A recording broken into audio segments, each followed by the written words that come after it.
দেশের মতো বরিশালেও অপেক্ষার প্রহর গুনছেন যারা প্রার্থী রয়েছেন, সমর্থক রয়েছেন এবং যারা সাংবাদিক রয়েছেন তারা। এই মুহূর্তে সকলেই জেলা প্রশাসনের যে কার্যালয় রয়েছে, রিটার্নিং অফিসারের কার্যালয়, সেখানে অপেক্ষমান রয়েছে এবং শেষ মুহূর্তের যে কার্যক্রম সেটি চলমান রয়েছে। আর কিছুক্ষণ পরেই চূড়ান্ত ফলাফলটি প্রকাশ করা হবে এমনটাও জানিয়েছেন জেলা রিটার্নিং কর্মকর্তা।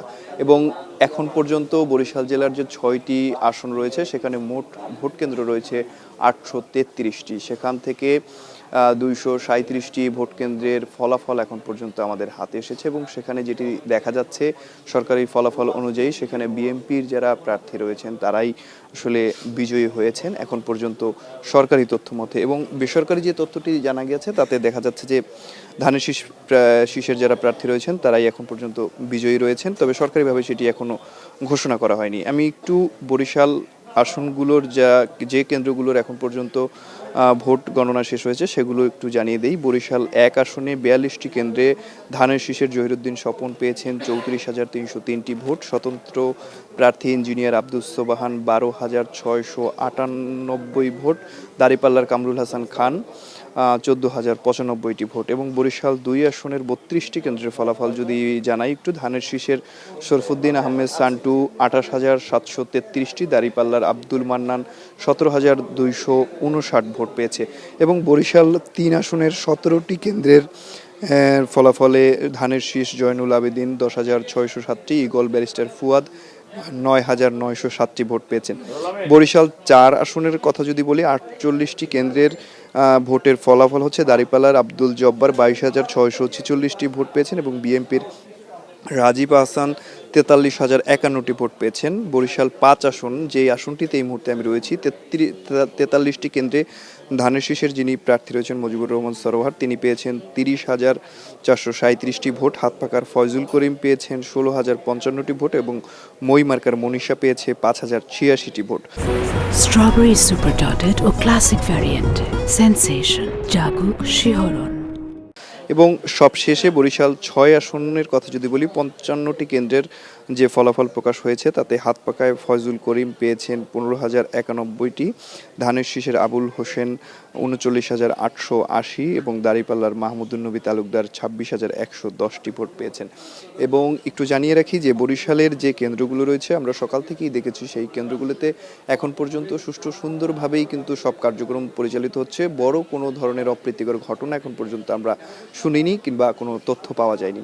এবং একটু জানিয়ে রাখি যে আমরা বরিশাল 5 আসনের যিনি সংসদ সদস্য প্রার্থী রয়েছেন মুজিবুর রহমান সরোয়ার, তার সাথে আমরা কিছুক্ষণ আগে কথা বলেছিলাম। তিনি আমাদেরকে জানিয়েছেন যে তিনি যে ভোটে জয়যুক্ত হয়েছেন তাতে তিনি খুশি এবং সন্তোষ প্রকাশ করছেন এবং যারা ভোটার রয়েছেন তাদের প্রতিও কৃতজ্ঞতা প্রকাশ করেছেন। এবং তিনি বলছেন যে বিগত সময়ে বরিশালের যে উন্নয়ন কার্যক্রমগুলো হয়নি, আগামীতে সেই কার্যক্রমগুলো দিয়েই তিনি শুরু করবেন এবং বিগত দিনে যে উন্নয়ন কার্যক্রমগুলো বাধাগ্রস্ত হয়েছিল সেই কার্যক্রমগুলো নতুনভাবে তিনি চালু করবেন এমনটিও জানিয়েছেন। এবং আরও এক প্রার্থীর সাথে আমরা কথা বলেছি যিনি শরফুদ্দিন আহমেদ সান্টু রয়েছেন বরিশাল 2 আসনে, তার সাথেও আমরা কথা বলেছি। তিনি এই মুহূর্তে রিটার্নিং কর্মকর্তার কার্যালয়ে অবস্থান করছেন, তার সাথে কথা বলেছি। তিনি আমাদেরকে জানিয়েছেন যে বরিশালের যে ভোট অনুষ্ঠিত হয়েছে সেটি খুব সুষ্ঠু এবং সুন্দরভাবে অনুষ্ঠিত হয়েছে এবং ভোট যে পরিবেশন হয়েছে তাতে তিনি সন্তোষ প্রকাশ করেছেন।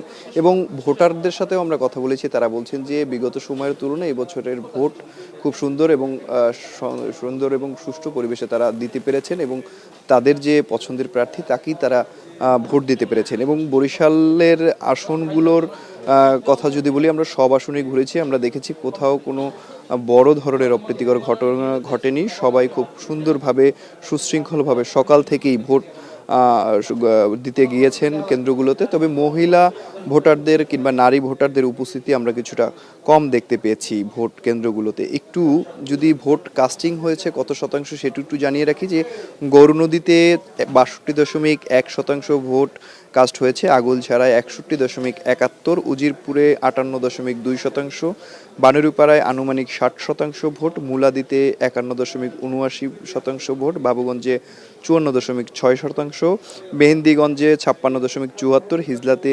60.56 এবং বরিশাল সদর আসনে আনুমানিক 48% ভোট এবং বাকেরগঞ্জে সর্বশেষ আসনটিতে 53.6 ভোট কাস্ট হয়েছে এখন পর্যন্ত, যেটি আমরা জানতে পেরেছি। এবং পোস্টাল ভোট প্রদানের হার 74.89% জানা গিয়েছে। এর মধ্যে বরিশাল 1 আসনে 3,267টি, 2 আসনে 3,751, 3 আসনে 3,573, 4 আসনে 4,993, 5 আসনে 3,059 এবং 6 আসনে 3,059টি পোস্টাল ভোট কিন্তু ব্যালট পাওয়া গেছে। এবং বরিশালের যিনি রিটার্নিং কর্মকর্তা রয়েছেন তিনি আমাদেরকে জানিয়েছেন যে দুর্গম কিছু এলাকার ভোট কেন্দ্রগুলো যেগুলো রয়েছে সেগুলোর তথ্য পেতে কিছুটা সমস্যা হচ্ছে, যার কারণে কিন্তু এখন পর্যন্ত বরিশালের যে 6টি আসন রয়েছে সেই আসনগুলোর ভোট গণনা কার্যক্রম পুরোপুরি শেষ হয়নি, সম্পন্ন করতে কিছুটা বিলম্ব হচ্ছে।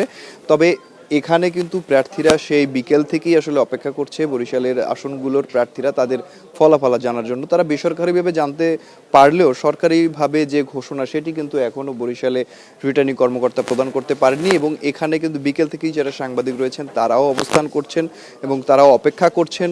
এখন রাত 2:30 বাজে, এখন পর্যন্ত কিন্তু পুরোপুরি যে চূড়ান্ত ফলাফল সেটি বরিশালে এখনও ঘোষণা করা হয়নি, যার কারণে চূড়ান্ত ফলাফলটি কেউ প্রকাশ করতে পারছেন না, কারণ রিটার্নিং কর্মকর্তার যে ঘোষণা সেটি এখনও বরিশালে অনুষ্ঠিত হয়নি। তবে খুব অল্প সময়ের মধ্যেই সেটি অনুষ্ঠিত হবে এমনটাও তারা প্রত্যাশা করেছেন। এবং প্রার্থীরা যারা রয়েছেন তারা বলছেন যে বরিশালের যে ভোট কেন্দ্রগুলো রয়েছে তাতে সবাই খুব সুন্দরভাবে ভোট দিতে পেরেছে এবং তারা সবাই যে প্রতিশ্রুতিগুলো দিয়েছে সেই প্রতিশ্রুতিগুলো যথাসময়ে তারা সম্পন্ন করবে এমনটিও তারা জানিয়েছেন। এবং বরিশালে যে প্রধান সমস্যা, বরিশাল 5 আসনে যে ভোলার গ্যাসের একটি সমস্যা, যার কারণে শিল্প উন্নয়ন হচ্ছে না, সেই দিকটাতে আগেই প্রাধান্য দিবেন এমনটাও জানিয়েছেন বরিশালের 5 আসনের সংসদ সদস্য প্রার্থী মুজিবুর রহমান সরোয়ার। একই সাথে বরিশালের নদী ভাঙন, 6 লেনের যে রাস্তা তৈরি সেগুলোর প্রতিও তিনি দৃষ্টি রাখবেন এমনটি আমাদেরকে জানিয়েছেন।